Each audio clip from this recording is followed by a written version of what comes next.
So good evening, everyone. Thank you very much for joining us to our digital Infoday session. In this event, we'll be talking about how you can access extra support through your wider healthcare team and get the most out of your clinical appointments.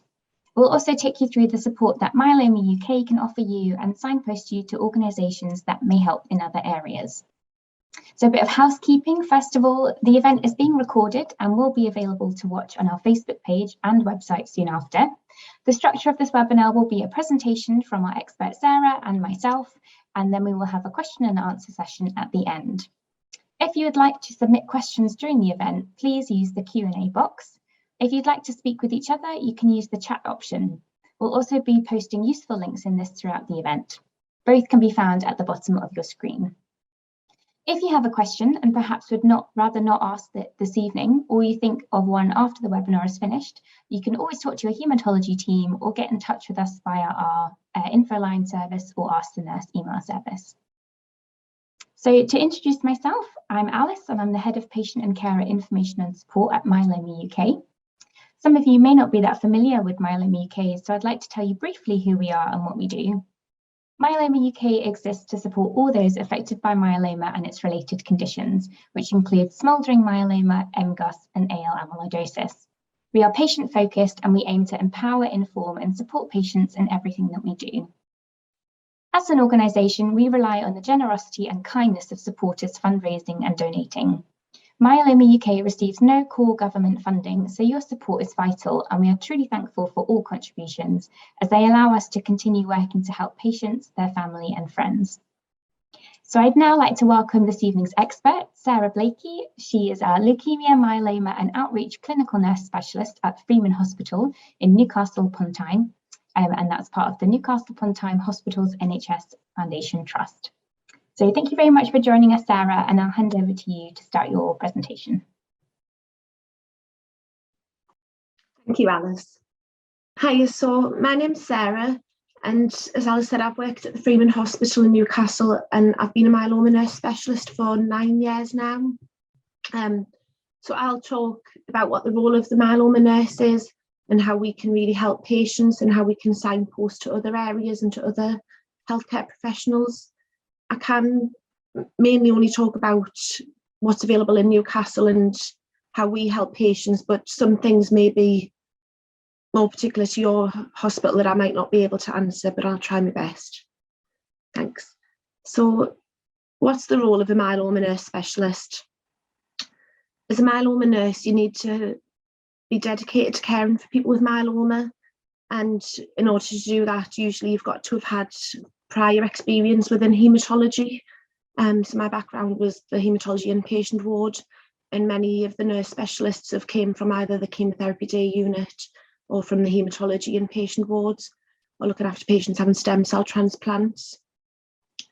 You need to have a specialist knowledge of the disease, but almost more importantly, you need to understand the treatments and the side effects of the treatments in order to be able to help the patients, to give the best advice and support. We build up strong relationships with the patients, and that allows us to be able to advocate for the patient. So it doesn't have to just be what the doctor thinks is right for the patient. We help the patient to understand what's all of the options and what's going to be the best option for the patient to make the decision. A big part of our role is to signpost to other specialities and to other members of the multidisciplinary team. So that's within the hospital and looking at other services, including charities.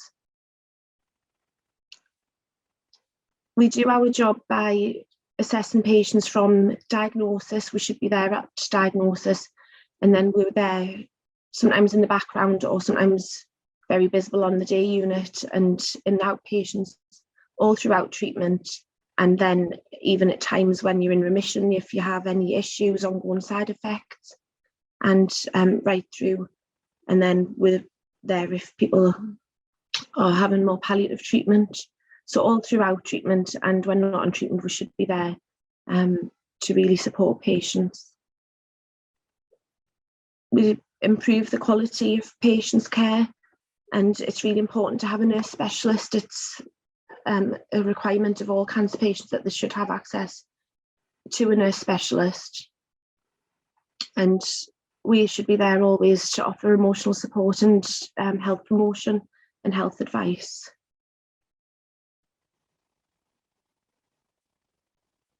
So I talked a little bit about what we should do, but how do I actually do this?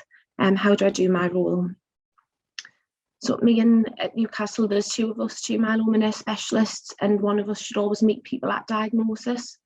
So we'll get a phone call from the doctor to say there's a new patient, maybe he came through from A&E into an inpatient ward, or it might be in the clinic, and we'll come, and usually we're armed with Myeloma UK information booklets to support the patient to understand the diagnosis, and then we're in the clinic from diagnosis ongoing when the patient's seeing the doctor.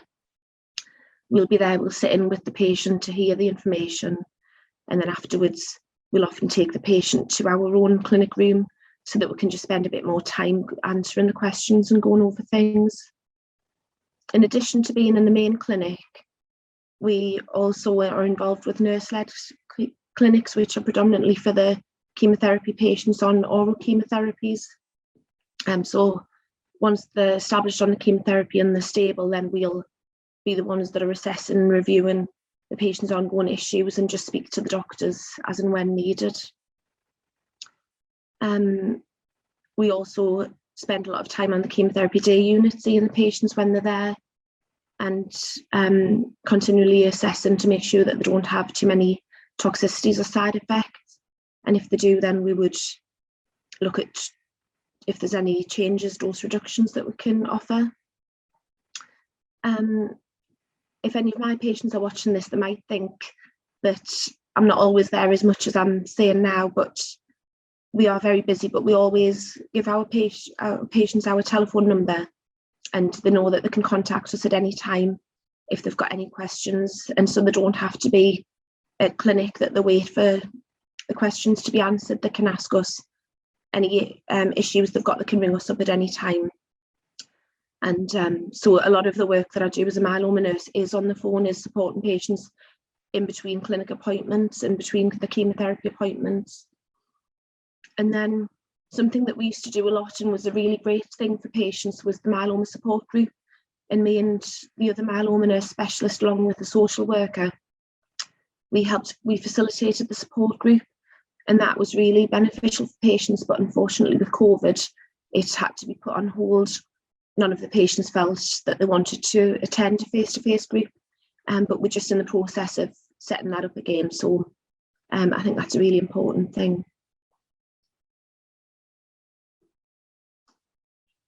So on this slide, we're going to look a bit about how we can support patients to access extra support.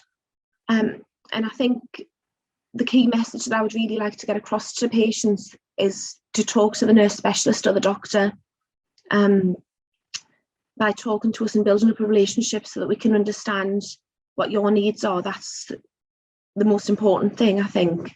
And if we do understand the needs, then often just by speaking to us, we can intervene and make changes to the treatment that'll manage to improve the quality of life.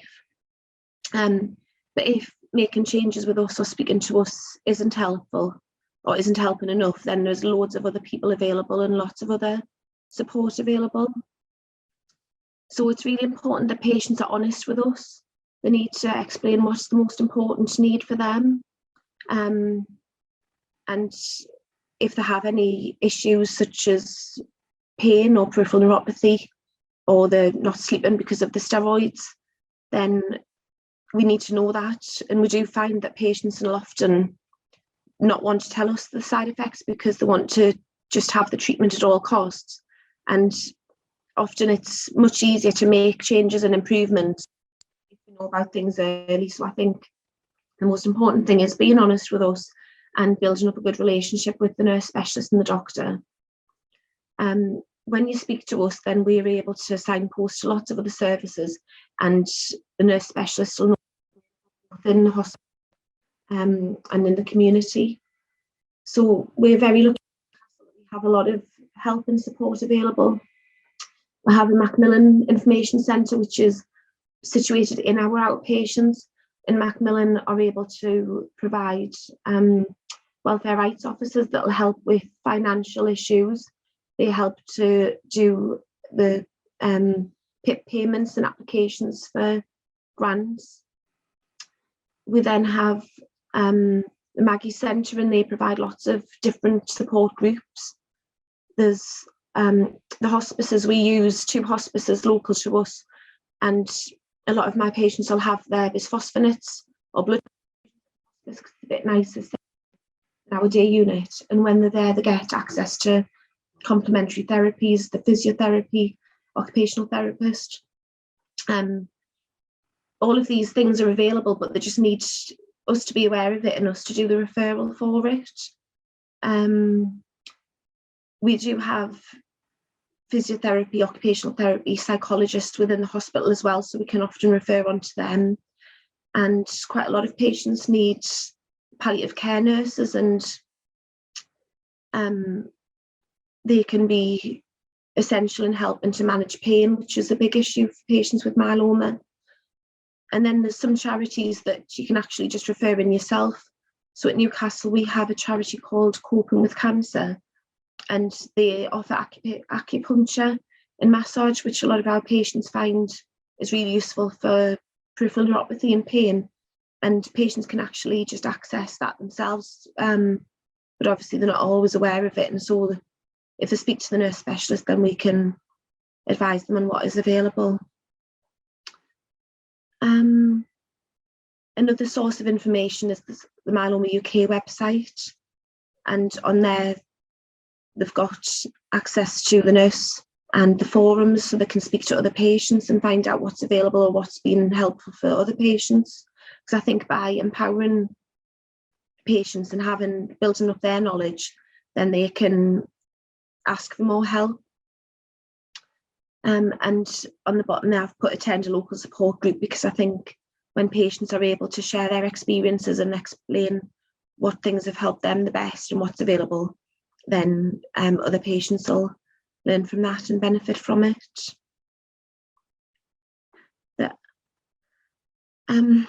So we've talked a little bit about how it's really important to let the nurse and the doctor know the problems so that we can refer on to all of the different people that's available there. The key thing is that there's many, many different routes and different options available.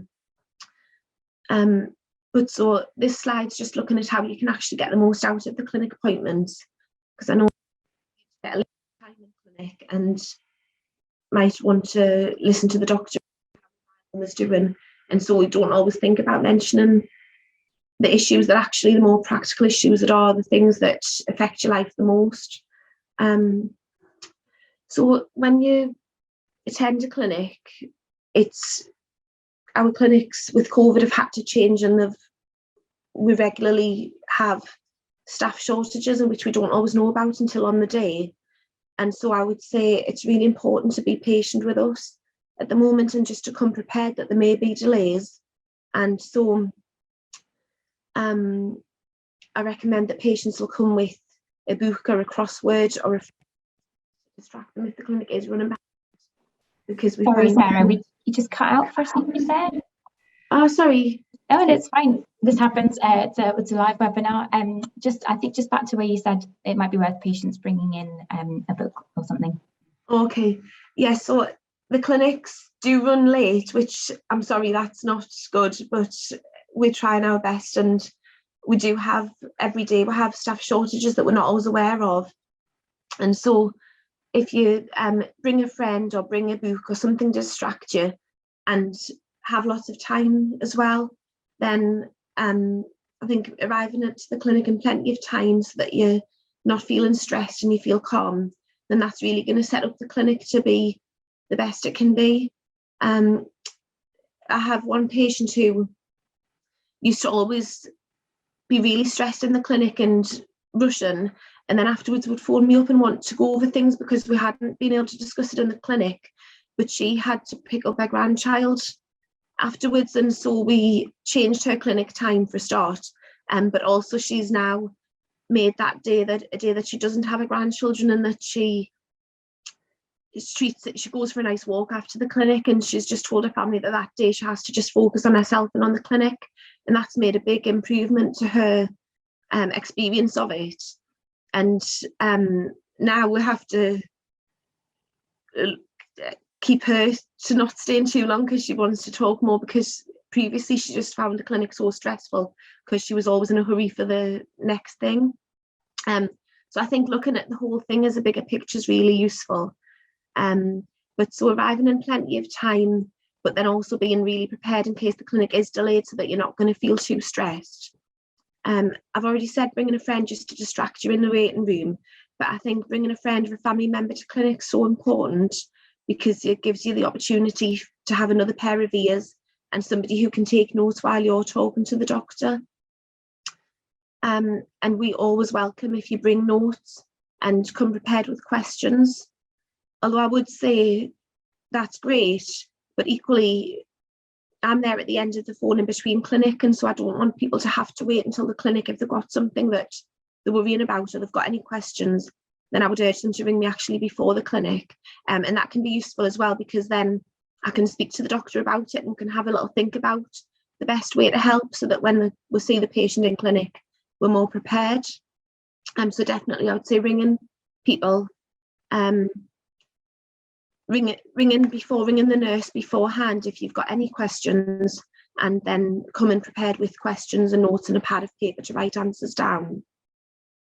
And it's your clinic, so don't feel rushed or pressured or that the conversation has to go in one direction, because the doctor will have certain things that he or she wants to speak to you about.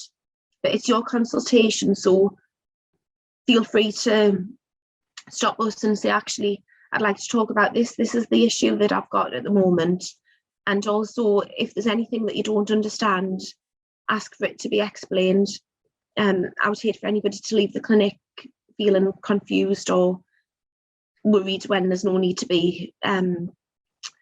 So take the time in the clinic, but also think about what's the most important issue for that day. And some of the things can perhaps be left for another clinic appointment if it's not as much of a priority. So I've said there, be honest about how you are, because we do find so often people will just want to have the treatment and they'll think, say, peripheral neuropathy is a little bit of numbness and tingling, and that they'll put up with that in order to get the treatment. But actually, it can become a serious, significant side effect. And so it's really important to let us know early so that we can make changes. I've put trust us, because a lot of people feel stressed or anxious when they're meeting, particularly consultants. But we are there to help you, and we want to understand what the problems are, and we want to be working with patients. So I think it's really vital to build up a good relationship with your nurse and doctor and to be able to trust us. And then another really important thing is just make sure that at the end of the clinic, you know what the plan is, you know what is going to happen next, and that you always know when you're coming back again. But if you leave and something's gone wrong and you haven't, then always just feel free to ring the nurse specialist or the secretary and to go over any issues that you feel that weren't dealt with in the clinic.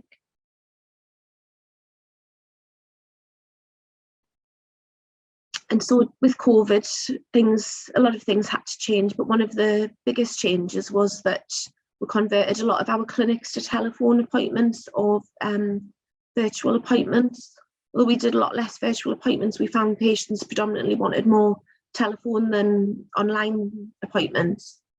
So this slide's just going to have a little look about things that we can do to make the telephone appointment a bit more successful, because I think some people don't like it. In Newcastle, we'd actually had quite a few meetings. We were trying to set up telephone appointments before COVID, and we'd had a few meetings and we weren't really getting anywhere, and then suddenly with COVID we had to just do it, and the feedback's mostly been positive and we find that it works really well. But it's really important to treat the telephone appointment just like you would a face-to-face appointment. So we do often find that when we ring people, they're in the middle of the school run or they're out shopping, and then they're distracted. And so I think if you're having a telephone appointment, you need to maybe still arrange for childcare, like you would if you were coming to clinic, so that you're able to answer the questions and ask the questions you want and get the most out of that appointment. It sounds a silly point, but it happens frequently that we ring people and then the phone dies. So if you're having a telephone appointment, make sure your phone's charged and make sure you're in an area of your house that you get good signal from as well. Just like in clinic, make the notes prior to the clinic and then on the phone write things down. Telephone appointments, we do find, because with COVID we don't want people sitting in the hospital too much, so our clinics are all a mixture of telephone and face-to-face, and if the clinic's running late or there's problems, we will often try to see the face-to-face patients first, and so that they're not sitting around waiting too long. And so we will have the telephone appointment times as given as a rough guide, because we may have to ring later than we said. So I'm sorry for that, but I'm not sure of a way around it. So I would just like to get the message across to be prepared for that, and again, not to plan too much on that day around the telephone appointment time, so that you're not approaching the appointment feeling already stressed and like you need to rush it. And just like for me doing this talk today, I've got a drink ready, and it's really important if you're having a telephone appointment that you've got a drink ready, that you've got your pen and paper, and that you're sitting in a comfortable place where you're not going to be feeling in too much pain. If you're sitting on a dining chair, get somewhere that you feel comfortable.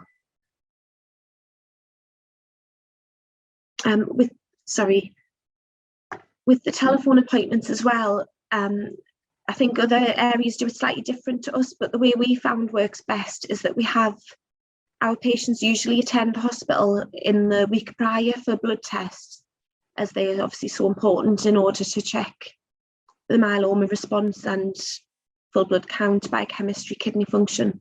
So we'll have our blood test appointment, and then we'll have the telephone clinic about a week or so later. And that works well because we have the results available. So if we felt that we needed to change it to a face-to-face appointment, we've got the time to do that.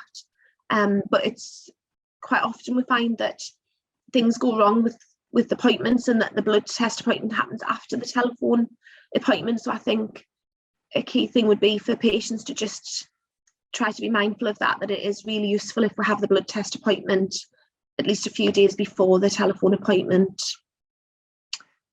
Thank you. Great, thank you so much, Sarah, for that really informative presentation. That's really helpful. So I'd now like to tell you about the support available from Myeloma UK, as well as other services and organisations you may find helpful. So Myeloma UK aims to provide a range of services and support to help you with everything a diagnosis of myeloma or a related condition brings. And all of our services are open to patients, and we also know that patients don't go through this by themselves. So all of our services are also available to family members, friends, carers, anyone living with myeloma in their life. Our services aim to complement and go hand in hand with the support your healthcare team can provide. And we do love to work in partnership with healthcare professionals, for example, with our clinical service excellence programme and our early diagnosis work as well. So the first service I'd like to highlight, Sarah's already mentioned it, but it's our website and the online information and videos it contains. Most of you will be familiar with it, I'm sure, but this is a one-stop shop for all the information about us and what we do and how we can support you. We also have lots of online information, both written and in video format. Our videos cover everything from dealing with symptoms and side effects to patient experiences and stories and explanations from experts.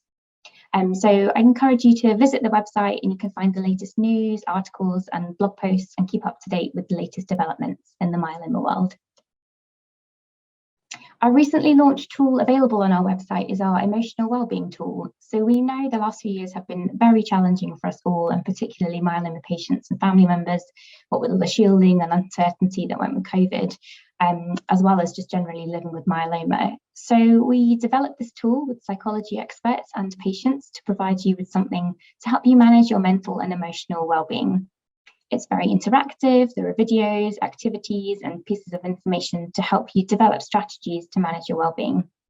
As I said, this is available on our website, so look out for the emotional wellbeing page under the health and support section. And as you can see on the slide, there's a quote from someone who used the tool. So the website's also where you'll find all of our information booklets.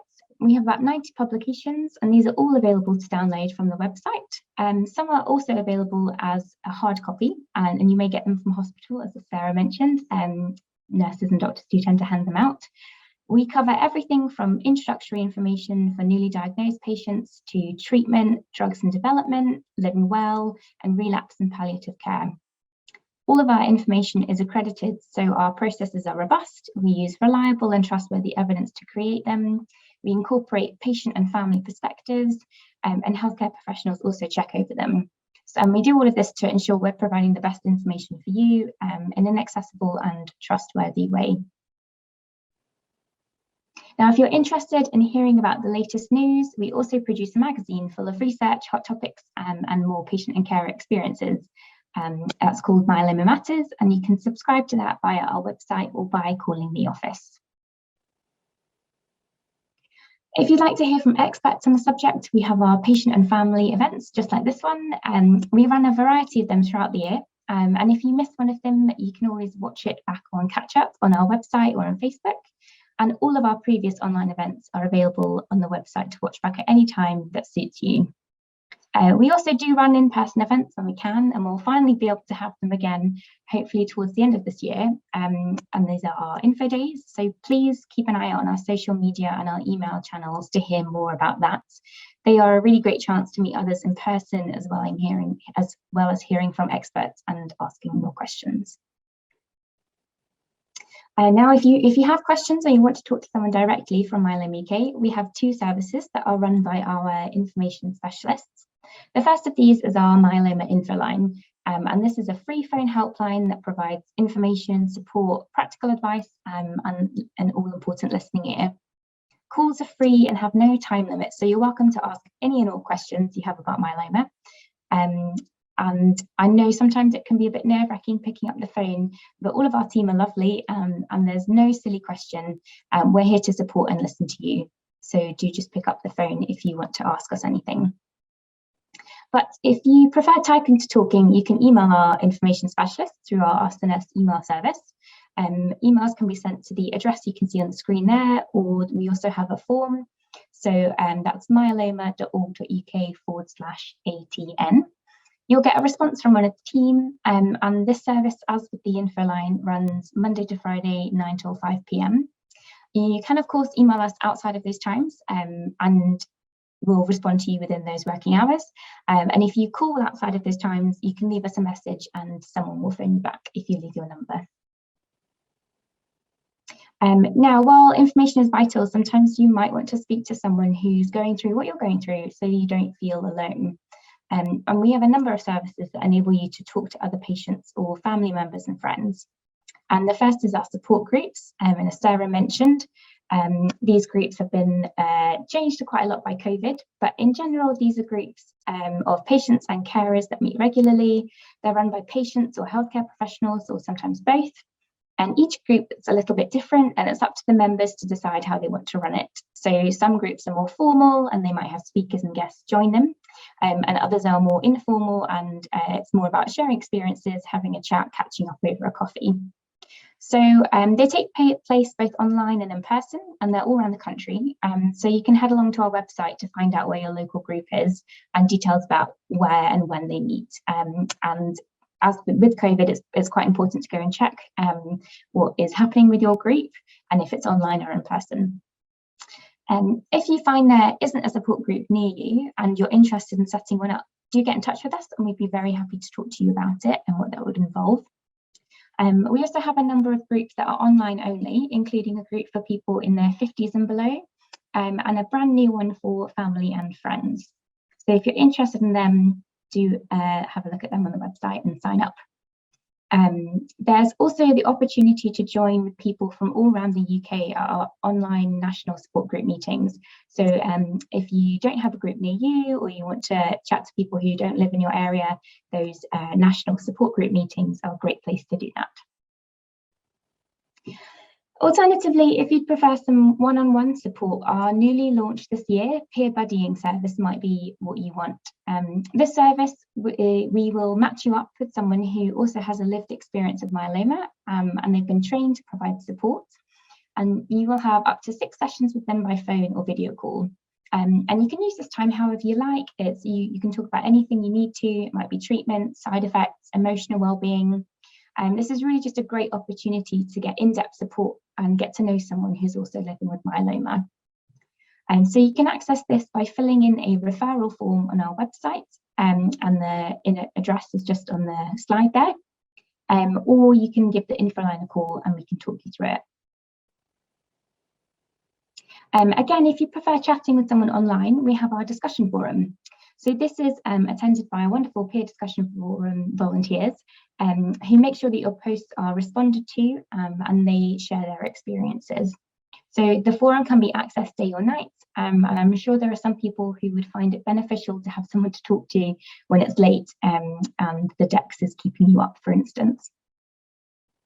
So again, that's on our website, and that's just /forum. So hopefully from all the services I've just talked about, you'll find something that will help you feel supported, whether that's with general information, asking a question, or getting connected with another person with myeloma. But we know there's always room for improvement, and we love to hear feedback on our services, because that's how we improve and make sure that everyone who needs or wants support can access it. So if you'd like to send us feedback, we do have an online form. The link's on the screen, but I believe it'll also go into the chat box just there. If you're interested in getting a bit more involved in what we do run panels of patients and carers that help shape and inform our work. So if you're interested in that, do just drop us a note and we can tell you more about what we do there. And you can always drop us a message with any suggestions or ideas for topics and information you'd like covered. Now, although we are myeloma specialists, there are lots of other wonderful organisations, and Sarah's already covered some of them. But there are other organisations out there who may be able to provide some further help in particular areas. And you can see some of these listed on the slide. For instance, help with finances, Macmillan offer financial advice services. Citizens Advice can provide individual support. There are benefits calculators online from Turn to Us and Entitled To. There's specialist support for young people with their parent with cancer, available from RIPRAP. Mental health support is available from Mind. And for hospice care and after death, there's Marie Curie and Curie's bereavement service. So these are just a few examples of organisations that have services that are complementary to our own. So if we're not best placed to answer your question or provide that support, we really want to make sure that you do get the support that you need. So we're very happy to provide you with the details of someone else who can get you that support. So feel free to get in touch with us to ask us if there's anyone that can help you, and we'll signpost you to whoever is appropriate. So that's all of our services, and we've now reached our Q&A section of today's webinar. Thank you very much to everyone who has already submitted questions. And if you have any more, do pop them in the Q&A box. We'll try our best to get through as many as possible. So the first question is from Sophie. And she says, there is currently no myeloma nurse specialist in the area where I live, and I therefore find it extremely difficult to access the support I need. What do I do? That's a tricky one, Sarah. What would you say? Yeah, that is tricky. I think even if there's no myeloma nurse specialist, there should be a haematology nurse specialist who would be able to help. If there's no haematology nurse specialist at all, then speaking to the consultants and the doctors, they should also be aware of the services, and if you let them know of the issue, then they can get in touch with the physiotherapist or the occupational therapist or whatever it might be. And if you really not getting anywhere with a nurse specialist at all, then you could try contacting PALS to report it, because they should be looking at filling the gap. But I think not every centre has a myeloma specific nurse specialist, but all of them should have a haematology or an oncology nurse specialist who would be able to help. And if they weren't available, the other option would be to ask for a referral to the community palliative care team, because they can help to provide emotional support and also signpost to other services. And then the GP can, in some rural areas that we provide care for, although I am the nurse specialist, we do have patients that live further away. And so often we find in the rural areas that there's some really good local charities that fill in the gaps. So speak to your GP or speak to your consultant and find out what is available. Yeah, so you mentioned GPs there actually, and we've had a question in that says, what can my GP help with, and should I just contact my myeloma team for everything? Okay, so like I said, the GP can help with being aware of what's available locally if you don't live right next to the hospital. We often use the GPs as well in between clinic times if a patient needs a new medication, say a nerve painkiller, a neuropathic painkiller for peripheral neuropathy, then often, rather than bringing the patient into the hospital, we would contact the GP and explain the situation and ask the GP to prescribe it. So I think they can be really essential in being aware of what's available locally, and not every problem a patient will have will be myeloma related. So if it's for diabetic monitoring or blood pressure monitoring, then we definitely want the GP to be involved. But as a general rule, I say to my patients, if they're unsure whether it should be us that they come to or the GP that they come to, there's never any harm in picking up the phone, ringing us. And I would rather triage the problem and decide whether it's a problem that we should be dealing with or whether it should be the GP. So never feel frightened to ring us, but it may be that we do ask you to go and see the GP. Great. And another GP related question on that note, Jennifer says that she's had myeloma for 22 years with associated problems. So she's wondering if there's anything she or her GP could do to make living with these ongoing health conditions easier. Okay, so I would imagine she still regularly, or at least every couple of months, sees the myeloma team. So it would be, I think, more important to ask the myeloma doctors and nurses if there's anything that they can advise in the first instance. But definitely building up a relationship with the GP, and if she is having ongoing health issues, then the GP can help. They're really good at managing pain control. And like I say, they'll know about what services are available locally. But I think if it's myeloma side effects, then it should be predominantly the myeloma team, even if it's been a long time since she was first diagnosed. Yeah, I guess communicating it to you as a healthcare professional in the myeloma world or the GP, communication there is absolutely key, just to make sure someone knows. Yeah. Mm-hmm. And you'll talk to GP if you need to. Yeah, but we do use the GP, district nurses, community palliative care team, because they're the ones that are able to go and visit the patient in their own home, and so can be there to support a lot of ongoing needs, particularly if myeloma patients have been in remission and for a long time, then they may come to the clinic infrequently and have more just living with a chronic condition.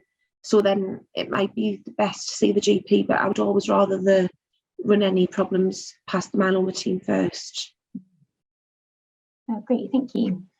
So someone's asked us about a different kind of support we've not really spoken about here, about complementary therapies and can they get them on the NHS? Okay, I'm really pleased that there's a question about complementary therapies, because I should have mentioned it. So it's, as far as I know, it's not actually available on the NHS as such, but in Newcastle we have a complementary therapist who was funded by a charity who works full-time in our hospital in my department, and so she'll go to see patients on the inpatient ward in the afternoon, and she goes to the chemotherapy day unit, but she has a room in the hospital where it's set out with the massage table and all of the oils. It's a lovely room. You forget that you're in the hospital when you go to see her there. And outpatients can book appointments with her. It did have to change during COVID, but so you are able to have a range of complementary therapies actually in our hospital. And then so she can do reflexology, massage, Reiki, and then Macmillan, they are looking at setting up a new complementary therapy service in the Maggie Centre, which is just also situated in our hospital, so we are really lucky. But then there's lots of charities that I'm aware of as well that provide acupuncture, acupressure, and then the hospice we refer to for, predominantly we refer for the physio and the OT support at the hospice, but they'll also provide complementary therapies to the patients while they're there. So I would just make the point, complementary therapies rather than alternative therapies. So complementary therapies alongside the myeloma treatment and the medication that we provide. But yeah, I think complementary therapies are essential for most people at some point while they're living with myeloma. Yeah, definitely. I definitely heard people saying that it really helps them, particularly with side effects and symptoms and generally coping. So it's quite a localized thing. So do check in with your local healthcare team and see what's available, because it might vary from place to place. Yeah, absolutely. Great. So we've had another question through about second opinions and how does someone go about getting a second opinion about their myeloma treatment? Okay. So a second opinion can be just in the same hospital with another doctor, and so that can be arranged quite easily. If you meet a different team member within the same team, but if you want a second opinion at another hospital, that can either be done through the GP or the myeloma consultant can write to another hospital of your choice and ask them to see the patient. So sometimes patients will want a second opinion and then they'll end up transferring the care to the other hospital. But sometimes they'll want to stay within our team, but just go to another hospital just to check that it's right. And that's absolutely fine. We always welcome people to explore all the options and to make sure that they're happy that they're getting all of the information and all of the options.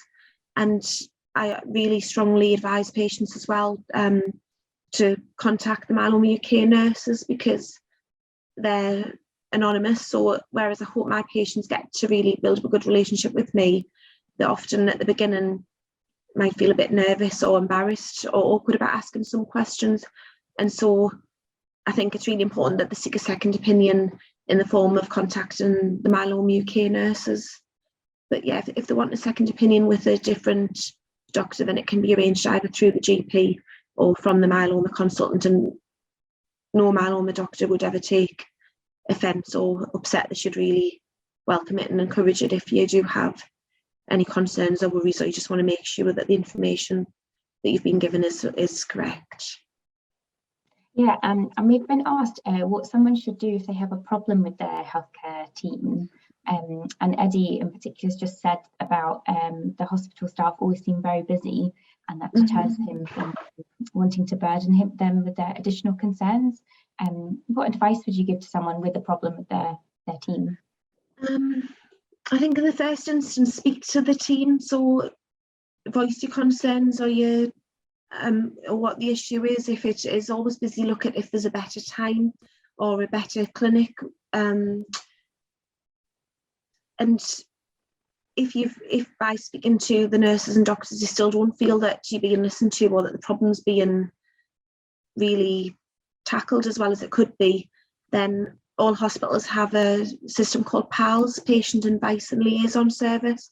So that's an independent team that you can phone up or write to, and they then contact us and make us really, if you get contacted from PALS, you're forced to look at the issues and to look at the solution. So that can be a good way around it without having to go down complaints route, because you want to try and be able to resolve issues. And like I said earlier in my presentation, it's really important, I think, that we'll work together with patients as a team to help.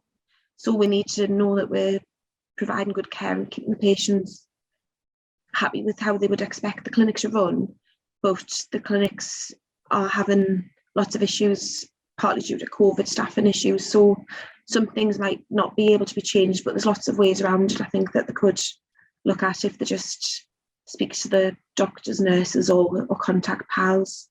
And if they still really don't feel that that's a good enough resolution, then we can always look at transferring your care, or even it might just be a case of transferring to a different doctor within the myeloma team. So I think there's lots of options available, but in the first instance, just speak to the nurses and doctors about what the problems are. And if you really feel that you're not getting listened to, or the problems aren't getting resolved, then you can put in a complaint. And again, that's another way that they would have to write and look at what the issues are and try and resolve them. Yeah, thank you for that. I think you made a really nice point about the patient as part of the team. So I think we always welcome feedback, and even if it is criticism, if we can deal with it constructively. And like I said in the presentation about that patient who the clinics used to be really difficult because she would come in with lots of questions, and but also very aware that she had to rush off for the grandchildren, and so it would be quite difficult. And I always felt like we weren't doing the best service for her. But then by making that change and making that a day that she doesn't have the other responsibilities, and just concentrating on that day on her and enjoying that day, after, not necessarily the clinic, but after the clinic, and going out on a nice little walk, I think that that took the pressure off and made the clinic better. But I think it's really important that we are all open to criticism and feedback and respond to it, because we all do want to, hopefully all do want to get the best for us and for the patient, for the best outcome. Yeah, absolutely. So we've had another question about other allied healthcare professionals. So you did touch on this in your presentation, but could you tell us a little bit more about that referral process to someone like a dietitian or a physiotherapist? Yeah, how they are accessed, what they could do to help? So I think this will vary very much from hospital to hospital.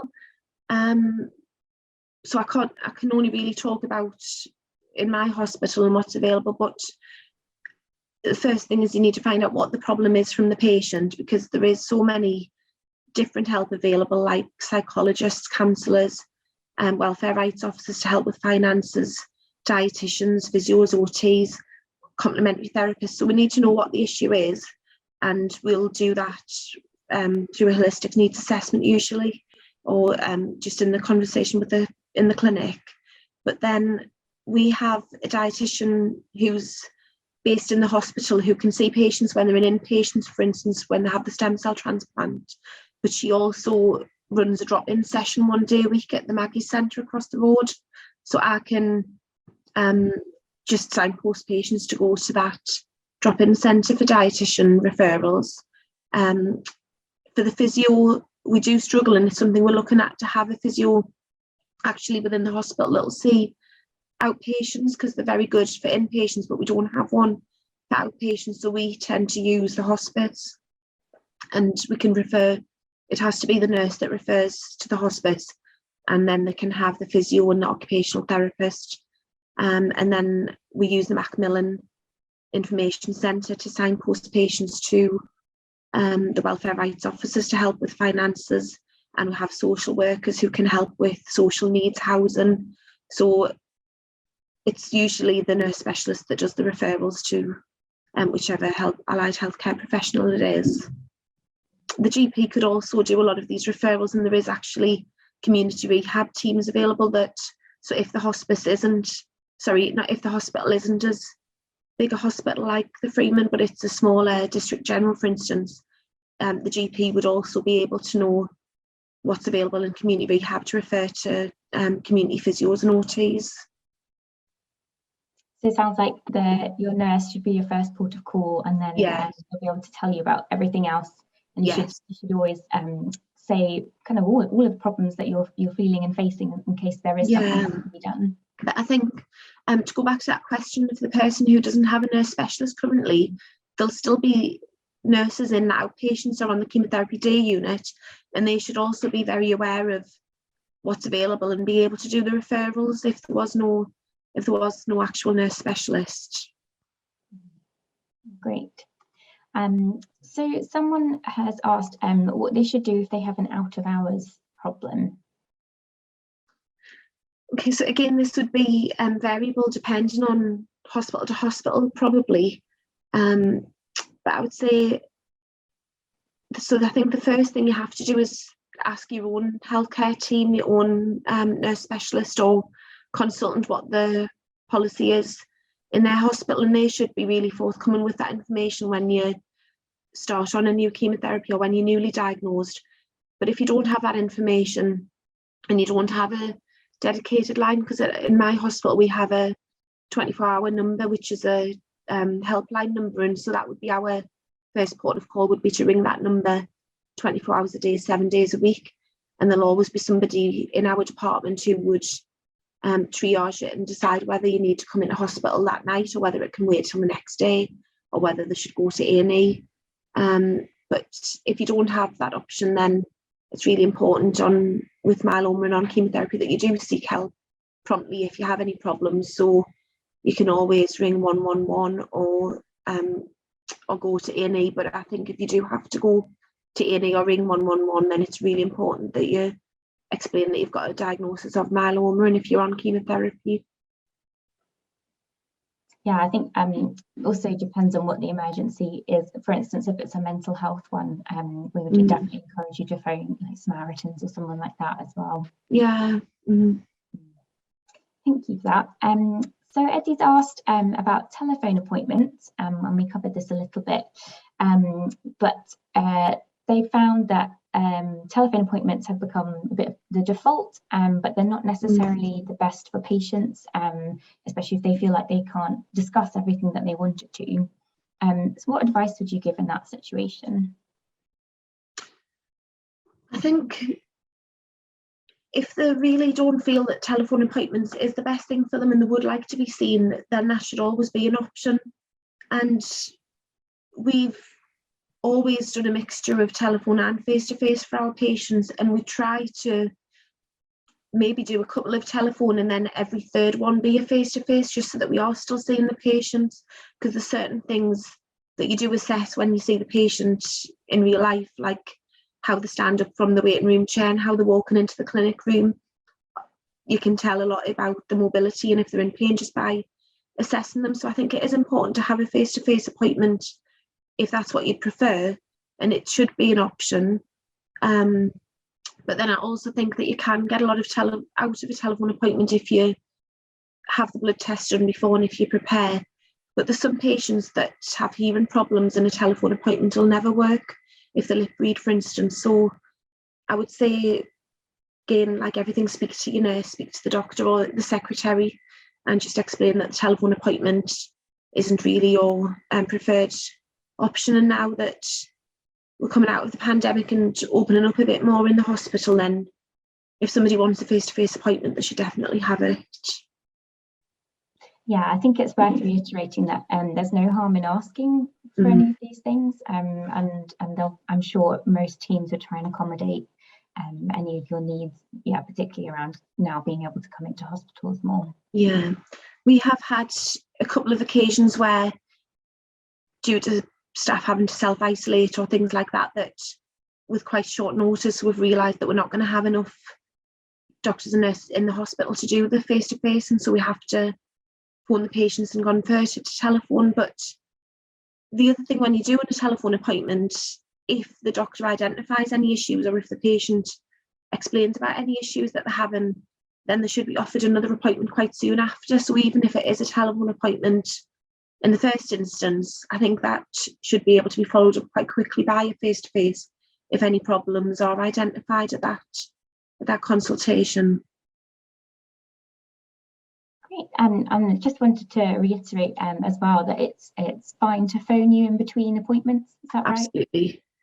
Yes, that's one of the biggest things that I think my patients do know that now, and I feel sometimes like that the majority of my day is on the phone to patients, but that's really important because I hate for them to be worrying or waiting. If they've got an issue, then it's often far better and you can deal with the problems before they've escalated if you can just have that conversation when the problem's occurring. So yes, patients should always have access to somebody that they can ring, and I would really encourage them to not wait till clinic. The clinic is time limited, and so if they come with tons of questions and tons of issues that we've not been aware of, then we may have chemotherapy ready for them and not be able to go ahead at that dose. So it's really useful for everybody, I think, if we have a phone call at the time the problem's occurring, and then it'll give us time to think about it, so that when we see the patient in the clinic, we can actually try to help to solve the problem rather than just hearing about it for the first time. Yeah, so it's important for everyone to have that list of phone numbers and whom you should contact when, maybe up on the phone or something, and not to feel like a burden, even if you're phoning someone that's busy. They always want to know what's going on with you. Yeah. Wonderful. Great. Well, thank you so much, Sarah. That's all the time we have for questions today. So I'll leave you with our take-home messages from today's webinar. Firstly, we don't want anyone to feel stuck or alone with their myeloma, so please do reach out for help and support. There are lots of different ways, as Sarah and I have outlined today, and there's lots of different sources of support, so please do just ask to see what's available. Your healthcare team are a vital source of support, and they can provide information and support specific to your situation and your locality.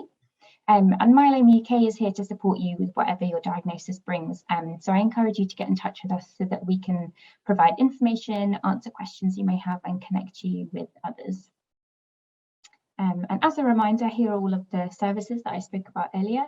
And again, just head along to our website where you can find summaries of all of this as well, and you can browse and see what might be best for you.